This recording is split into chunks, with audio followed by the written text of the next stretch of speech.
Produksi massal, sebutan yang diberikan kepada sebuah metode memproduksi barang dalam jumlah besar dengan biaya yang rendah per unitnya.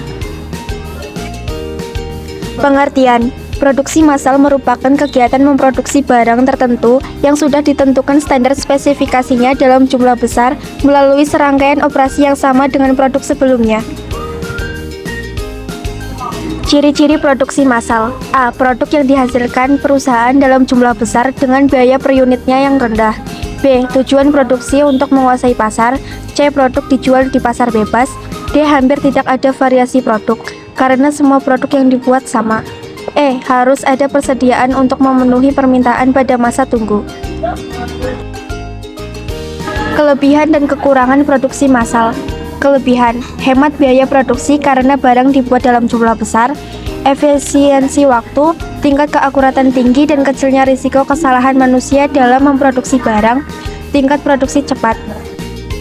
Adapun kekurangannya yaitu kegiatan produksi sangat kaku, kurang beragamnya variasi produk, biaya untuk membeli mesin produksi sangat mahal, begitu pula dengan memeliharaannya dan tidak adanya jaminan. Sifat-sifat produksi massal: produksi yang dihasilkan berjumlah besar, sistem produksi disesuaikan pada urutan, tidak membutuhkan tenaga kerja yang banyak, persediaan bahan produk lebih sedikit, bahan-bahan dipindah menggunakan mesin. Mesin pembuat produk bersifat khusus. Perencanaan produksi. Perencanaan produksi adalah proses menciptakan ide produk dan menindaklanjuti sampai produk diperkenalkan ke pasar. Perencanaan produksi meliputi hal-hal sebagai berikut. 1. Mempersiapkan rencana produksi mulai dari tingkat agregat untuk seluruh pabrik yang meliputi perkiraan permintaan pasar dan proyeksi penjualan. 2.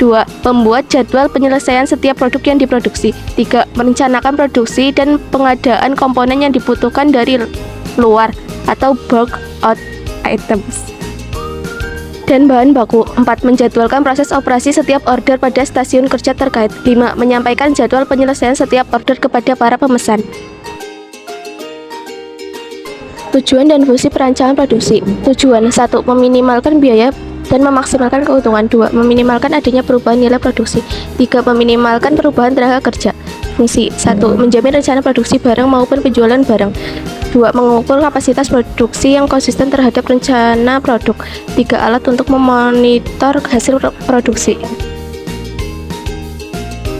Unsur dalam perencanaan produksi.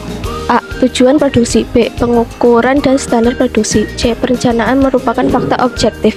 D. Perencanaan harus bisa diukur dan tentunya tidak menimbulkan kerugian pada perusahaan. E. Tahap awal pelaksanaan produksi. Jenis-jenis perencanaan produksi. A. Perencanaan jangka panjang long range planning. B. Perencanaan jarak menengah medium range planning. C. Perencanaan jangka pendek short range planning. Faktor-faktor yang berpengaruh dalam perencanaan produksi. Faktor internal. Faktor internal merupakan faktor yang berada dalam perusahaan. Faktor internal antara lain: 1. Kapasitas mesin dan peralatan. 2. Produktivitas tenaga kerja. 3. Kemampuan pengadaan dan penyediaan. Faktor eksternal. Faktor eksternal merupakan faktor-faktor yang datangnya dari luar perusahaan. Faktor-faktor eksternal meliputi atas: 1. Kebijakan pemerintah. 2. Inflasi. 3. Bencana alam. Langkah-langkah perencanaan produksi. A. Penelitian dan pengembangan produk. B. Mencari gagasan dan seleksi produk. C. Menetapkan skala produksi.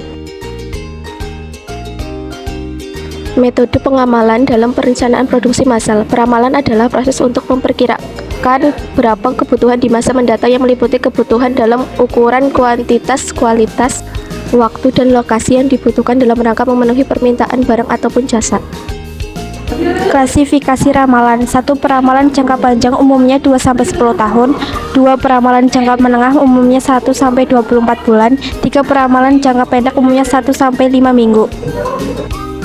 Tujuan ramalan. 1. Menentukan kebutuhan dan ukuran perluasan pabrik. 2. Menentukan perencanaan jangka menengah untuk produk yang ada. 3. Menentukan penjadwalan jangka pendek dari produk yang ada untuk diproduksi dengan fasilitas yang ada. Karakteristik peramalan yang baik. 1. Akurasi. 2. Biaya. 3. Kemudahan. Metode peramalan perencanaan produksi menurut metodenya. 1. Peramalan subjektif. A. Metode Delphi. B. Metode penelitian pasar. 2. Peramalan objektif. A. Metode intrinsik. B. Metode ekstrinsik. Analisis deret waktu. A. Tren atau kecenderungan. B. Siklus atau cycle. C. Pola musiman atau season. D. Variasi acak atau random. Keberhasilan manajemen produksi. A. Produktivitas. B. Kapasitas. C. Kecepatan pengiriman. D. Kualitas produk. E. Kecepatan proses. F. Fleksibilitas. Ukuran kinerja sistem produksi. A. Ongkos produktivitas. B. Kualitas produk atau jasa. C. Tingkat pelayanan. Jenis-jenis proses produksi. A. Proses produksi berdasarkan wujud produksi. 1. Proses produksi kimiawi. 2. Proses produksi perubahan bentuk. 3. Proses produksi assembling. 4. Proses produksi transportasi. 5. Proses produksi penciptaan jasa administrasi. B. Jenis produksi berdasarkan arus proses produksi. 1. Proses produksi terus-menerus. 2. Proses produksi terputus-putus. 3. Proses produksi campuran. Tujuan dari proses produksi. A. Meningkatkan efisiensi. B. Meningkatkan produktivitas. C. Meningkatkan kualitas. Sekian penjelasan materi dari kelompok kami. Terima kasih.